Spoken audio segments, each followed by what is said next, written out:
How's it going, everyone?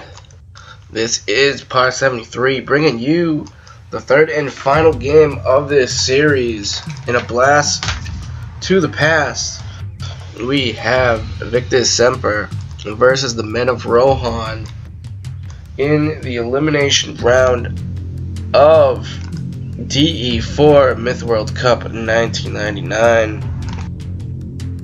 This map is the Untamed Lands. There are 4 starts on the map. These teams will be playing a 2 vs 2 allies on the flag rally game type.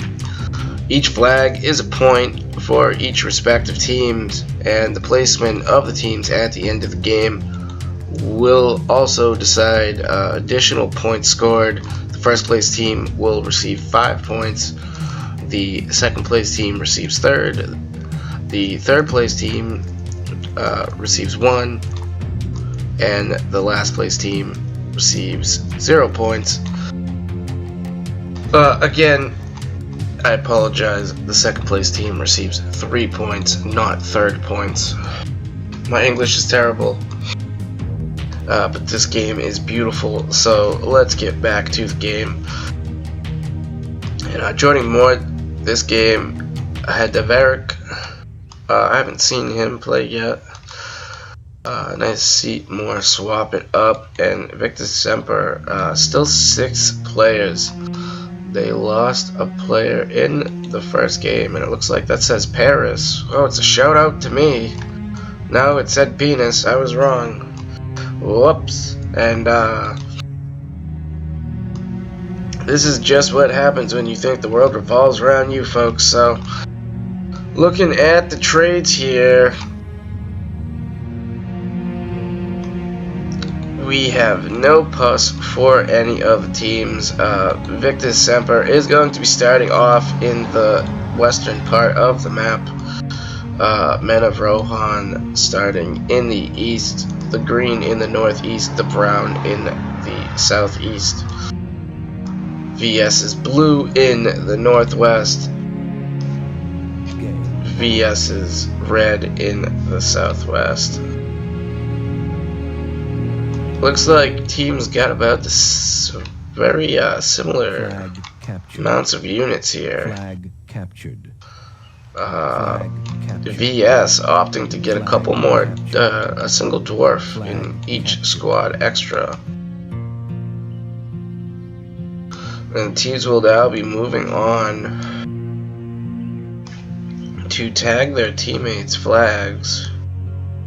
Looking at percentages on the map for Men of Rohan, toast with 57% of his team's units. That's a fourth of his team's 200% right there. Flag captured. And we also have Monte6 and Rohan taking about 40% apiece. Severian and Alot taking about 40% apiece. And perhaps the most well-balanced team, Adaksha, Cyclops, and Sir Lothar. He'll be facing down here. I imagine the squad play will be able to outmaneuver Rohan and Monte6 in the south. We will have to see, as it's a much more even matchup up here in the north. Flag captured.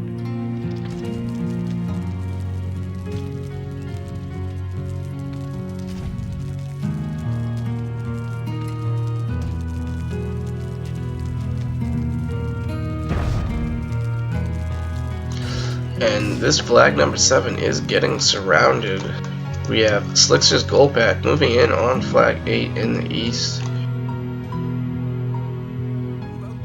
And McManus and Toast just pushing Severian and Nalot back to their defensive flags as well. And I think we have a satchel bomb going off here over here pretty shortly. Slickster just trying to line it up perfectly. Flag captured. And I don't want to miss out on it, as Severian's getting his archers nailed to pieces here. There was no plus on the map actually, so There's no pus bombs either, although that would have been an easy tag for them there.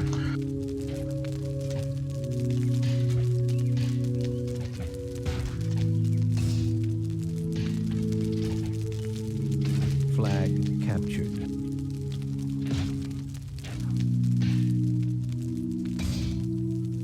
And Men of Rohan getting beat down in the south, but able to give their ally their respective tag, netting them another point.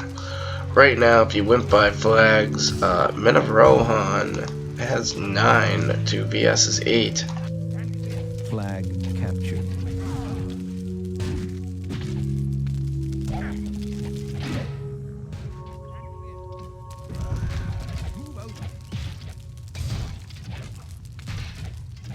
And Toast, all he needs is some flame right there, and he's gonna set that off.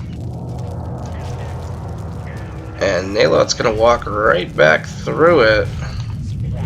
And there we go. We'll get some nice explosions going on there. I'm not sure what VS's north is doing, but it's not looking good as their south is gonna push through. And secure flag 7. So Moore is winning the north, losing the south, but currently in control of the game. They have 12 flags to only 9 for VS. And there's some small melee confrontations happening on the map.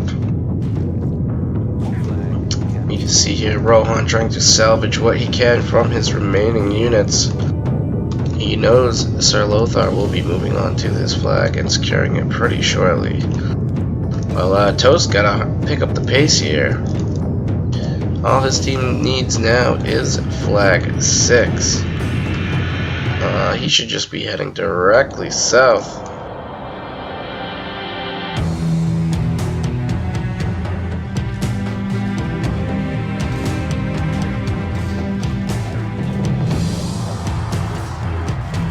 And Sir Lothar will probably be losing this melee here. 5 minutes remaining. The archers are dropping in volleys of arrows, but a lack of clumping up his warriors before engaging puts him in an odd position. He will be unable to secure that flag right away. I'm sure the archers will be able to clean it up, and Skeletor will be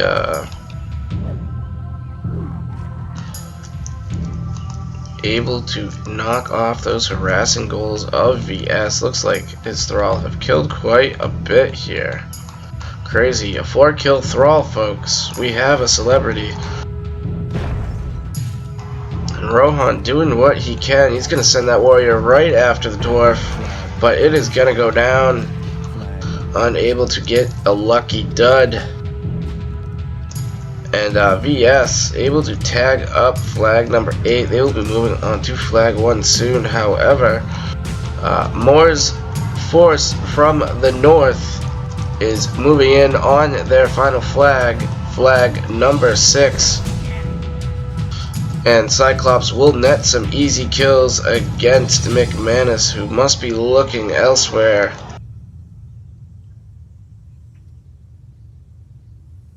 And McManus says, "It's all you, Toast." VS needs to hit these 2 Thrall flags with this remaining force by Sir Lothar. But that's all they have left for units, really, besides this defense manned by Daksha. So the game is now in the hands of the red VS team. The blue VS team unable, well, they're able to secure another flag right there.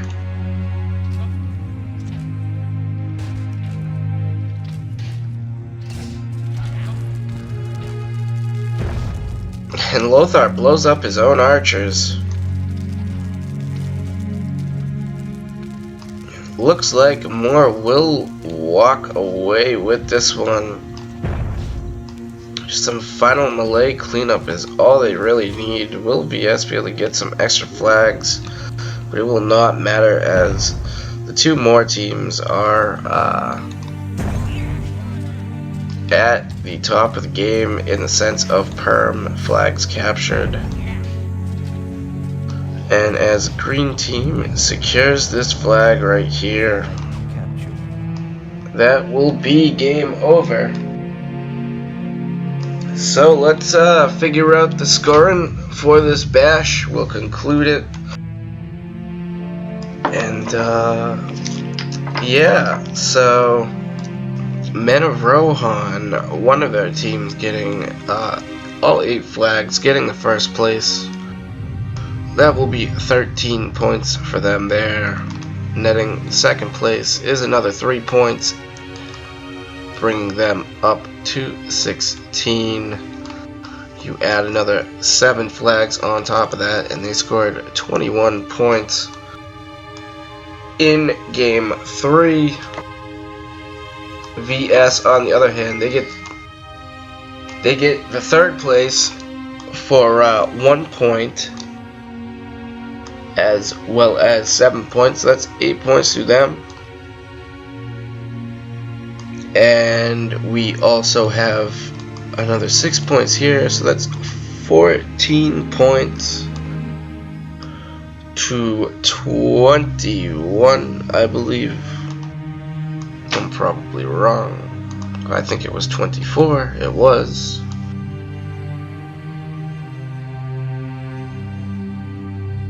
And yeah, so that is a game right there.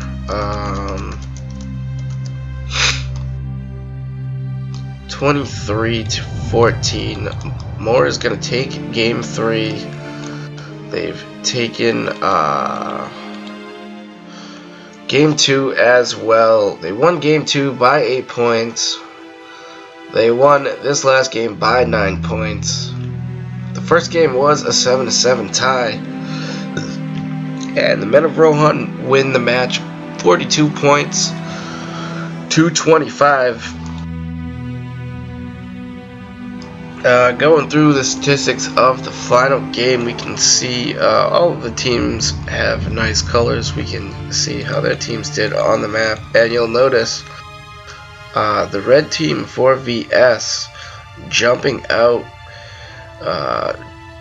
killing a lot of units on the map, only being caught up later on by the green Men of Rohan team. Both these teams leading the way in kills and damage on the map for their respective squads, whereas the blue VS team really came up short in kills and damage. Getting pushed by Toast and McManus up in the north was not what they were looking for in this game, and unfortunately it cost them. And going through the statistics, that green team in the north, captained by McManus, 3 and 10, 13 damage. Coming up big here is Toast, 29 kills, 5 losses, 169 damage. He totally picked that North VS team apart. And Skeletor himself, 14 kills, 6 losses, and 44 damage. Next up for Men of Rohan, the brown team led by Monte 6, 7 kills, 8 losses. They were in the southeast. He had 27 damage. Rohan, 10 kills, 26 losses, 83 damage. Losing a lot of melee units here from what I recall, but also losing quite a number of archers as well.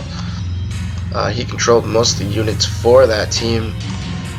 Gandalf, 2 and 1, 33 damage. He had 1 loss and he was able to do 33 damage. That is pretty damn good. And Hadever, I have no idea how to pronounce that, so I'll try not to make any more of a fool of myself. He had 0 kills, 1 loss, and 3 damage, playing the supportive role with his goal. And for VS in the southwest was their red team, led by Cyclops, 7 kills, 6 losses, 30 damage. Sir Lothar, 29 kills, 13 damage. He's gonna max Toast in kills in this game. He had 105 damage, 13 losses. Alright, no, that's Lothar. I'm looking at Lothar, man. Sir Lothar, 29, 13, 105 damage. Now we have Daksha, 7 and 14, 57 damage. The Slickster, 2 and 4 with 6 damage. Severian not coming up big in this game like he did in game 1. 8 kills, 11 losses, 76 damage. He's actually somewhere in the top 4 for damage inflicted in this game, leading the blue team up in the northwest in damage. Unfortunately for them, they just got turned into some burnt toast by the toast himself, and it was nothing more than eating a sandwich at that point for more. Last but not least, we have Naylot T-Cell, 2 and 19, 27 damage. I was expecting a lot more from Naylot in this tournament and in this match, but unfortunately he fell short of what my expectations were. And it seemed like as the match went on, he became more frustrated, more distracted. His team was blaming him for losing a Tro. Unfortunate events, but the myth goes on. So Victus Semper is now eliminated from the Myth World Cup 1999. The Men of Rohan will move on. I believe they play against the loser of Civil and BMF in the top bracket of round 4. We'll have to see how that match goes and who their opponents are next. And yeah, I would like to thank you all for watching, and I hope you enjoyed the cast of this match. I will be bringing you quite a number more of these matches in this small elimination round. We have another 3 rather, on top of another 4 from the matches between the teams in the top bracket. The teams that lose will be dropping down to play the winners of those who win this game and the next 3. And we'll have to just jump into that later. That's at least 8 games right there, plus the ones in the top bracket. That's another 12 matches, and I believe on top of that there might be like 20 matches total, so it's quite a bit of content to cover.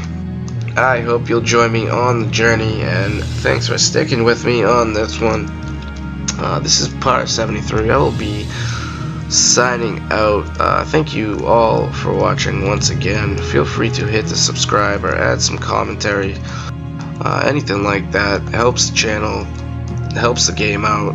I'm doing what I can to bring Myth to YouTube for you viewers out there, and I hope that I can do a damn good job. So enjoy your day and enjoy the games. Have a good one. GG's.